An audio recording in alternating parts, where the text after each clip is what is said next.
Nightmare, I mean, his Colossus says 19 kills, but the unit's loss tab says 2 Stalkers, 4 Sentries have gone down this game. So that's actually a huge issue. That's actually a very, very huge issue. And, ooh, okay, here we go. Here comes the giant drop. This is a crazy all-in from Dark. So it looks like 9 drones went down and a queen in the main base, but we're gonna see, we need to see a recall right here. Actually, we need to see a recall yesterday, but there we go. Lings and queens into the main base. Pig Disruptor on the way, but it's not really gonna be all that useful. Lings in the natural as well. War Prism has been recalled. Oh, the Colossus! Where's the Colossus goes down to the Zerglings. The force field's not quite able to keep it off. He's gonna try and disrupt to the Zerglings in the main, which is just hilarious. And the probes are getting massacred. Dark making this game as sloppy as possible, dude. Every single mineral line gets ransacked all at once. I love this. Hot pickups, Zerglings into Overlords, Queens into Overlords to dodge Disruptor shots. This is not something you see every day, but for Dark, you know he has a shit-eating grin on his face right now. He's having a lot of fun. This is disgusting. This is cruel. This is unfair. I need it to stop. But Dark is not going to stop in this game. This is disgusting. This is not okay. This is not okay, Pig. He's like, oh, big disruptor in the wall off lands kills like 20 lings, but it's too little, too late, man. 90 supply versus 40. I'm loving it. This is so fun from Dark. I was like, dude, Ling Queen? Seriously? It's like, hey, all right. Apparently this works, man. It's a great way of doing it. This is normally an all-in you do versus Stargate opening. Dark's just like, yeah, hold my beer, dude. We got this. The Disruptors, they're getting a little damage on the Queens now, but as you said, yeah, too little, too late. I'm impressed that Nightmare's still in this game, but there we have it. Yeah. The Queen Walk is coming. Ravages are coming behind it as well. And with only 2 Oracles, I mean, you don't need Transfuse on those Queens. They can fight off creep. There's no way you defend this third. He's trying to go charge zealots, which you need a critical NAS. You can't fight with those, like defensively, like with Stalkers. They're melee units. So Nightmare is going to be forced back to a 2-base charge zealot, all in on 8 gateways. Maybe Dark overcommits to Ling Queen, is too low on drones. Maybe Nightmare can make this work. He is up 7 workers, and I like the quick choice to evacuate the third. Yeah, the third base was dead by just by looking at it, but we're gonna have to see now. Can Dark punch through? You talk about charge loss, these melee units. Well, Lings are gonna run by anyways. No. That's a problem. On top of the Archon, it's never gonna go up, at least not at any significant health. So yeah, okay, Archon pops, but there's no shield battery here, so the Archon is just dead. And that was what Nightmare needed to make sure he stayed alive. So now Bile's raining Hellfire down. Pylons are gonna start to fall here, Pig. A Nightmare had a shot maybe with a bunch of charge lots, a couple Archons. The stack defense is gone, the Archon's gone, production's now dead, the wall is wide open. Life is, it actually is truly a nightmare for Nightmare. Dark, 2-0.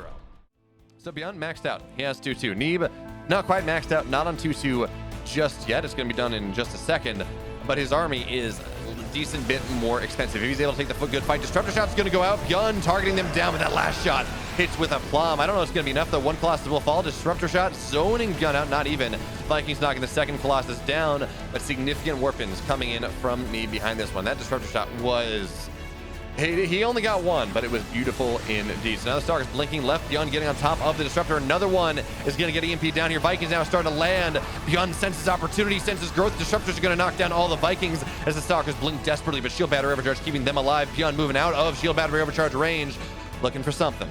But more Disruptors on the way, more Zealots on the way, but it's only 2-2. Neeb to go full Gateway Man here. You kind of got to go 3-3, and you need those shield upgrades. So Widowmine shot's going to go off, knock down a couple of the Zealots, but the army running forward. Medivacs can't go down just yet. Neeb, he will get the Widowmine at the last second as Byun has taken that 4th base. Disruptor shot goes out. Oh, Byun, that was a big shot.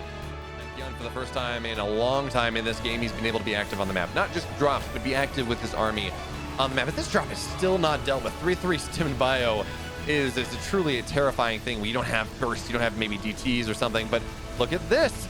Neeb is going to try to chase down, try to jump on top of this army in the middle of the map, because at least he can do that one. Zealot flanking a little bit. The Ghosts, they blanket the army with EMPs, but they're still going down here as well. It's only a 20 army supply lead, excuse me, for Neeb, but these Disruptors are going to have to say a lot there. But now 1 Disruptor goes down. Good splits here from Byun. 2nd Disruptor is going to fall, and there we go. Neeb, he gets ripped asunder by Byun in game 1.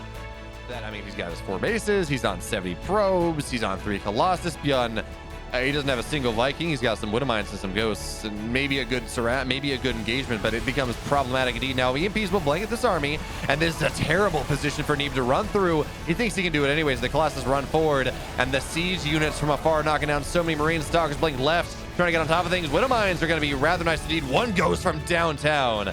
Center mass and so many Stalkers on so many Zealots. Now the Widowmines are going to start to fall here. Good vision, good revelation here on the army. Now we're going to start these Stalkers. They blink onto the tank here, so no high range attacks coming in from Byun here.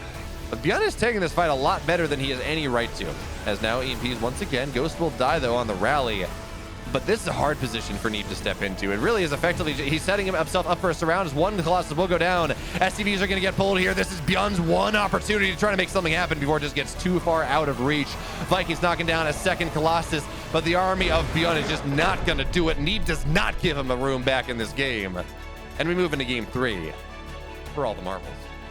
Looking to force Byun back home. Zealot runs forward. Stalker's a bit of an awkward position. So Byun can look to capitalize on this when the entire army of Neeb is not quite here just yet. By the way, we don't have any detection, so Widowmines are just gonna have to get blinked out on Byun. Choosing to take the fight against the Zealots. Now Stalkers run forward. That Widowmine will fall, and the Zealots in the natural are causing havoc, forcing Byun to be even more all in than he already is. So Byun sitting here, hold position, micro. So Neeb loses a couple Stalkers, blinks back.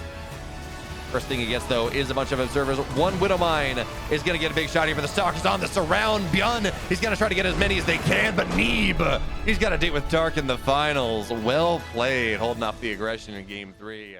Neeb, if he survives, he's going to be in a great spot. He's going to have 1-1 blink, 8 gates, but he has to survive.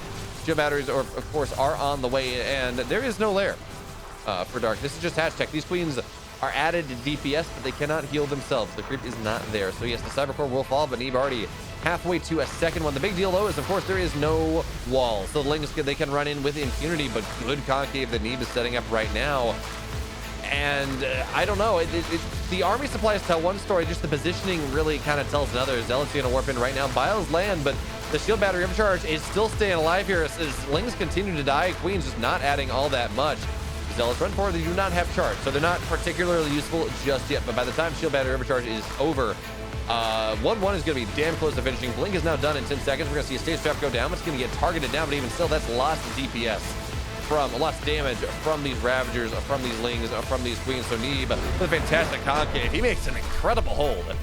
Neeb's a yeah, that's nice. Oracle's defending as well as they can, but I'm not sure it really matters here because here we go. Neeb into the natural probe starting to fall. Yeah, we're not going to see the pylon anymore. It's dead. We're not going to see the gateway anymore. It's dead as well. But these Lings cannot take this fight. This is probably going to be a third base dead from Dark here. Oracle's on top of the drone line. 15 probes or 15 drones have died. The Roach Warren, yes, glial reconstitution will complete. Roach speed is done, but no more roaches in this game. Ling's going to try to move what they can. Honestly, lack of roaches is fine.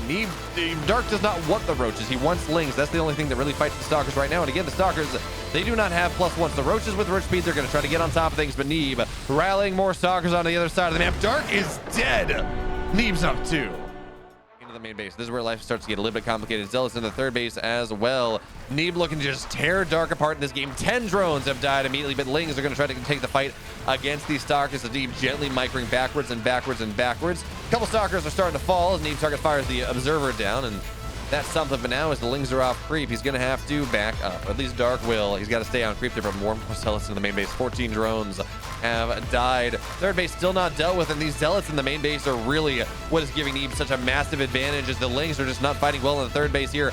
Oh man, the border is still doing good work. The Queen's not going to knock it down. There's so many Stalkers here from Neeb knocking out. He just trades so well against the roaches, and Neeb is going to get this lair. If he targets it down, there we go. Lair is dead. Dark is only on 60 workers. He's only on 4 hatch right now, and on the right side, the roaches are dying as well.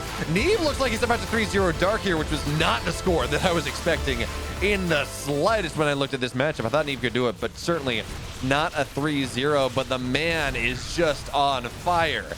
Well, he used to rock the On Fire clan tag. I think his Twitter might still be On Fire Neeb, and he absolutely is in this game. He's knocked Dark down onto 4 hatch. He does not have a lair, no tech progression for the man anymore. +2 melee is something, but Dark is dead in 3 quick games. Neeb does something that Byun, or I guess that Byun did, but not nearly as quickly. What a series there from Neeb.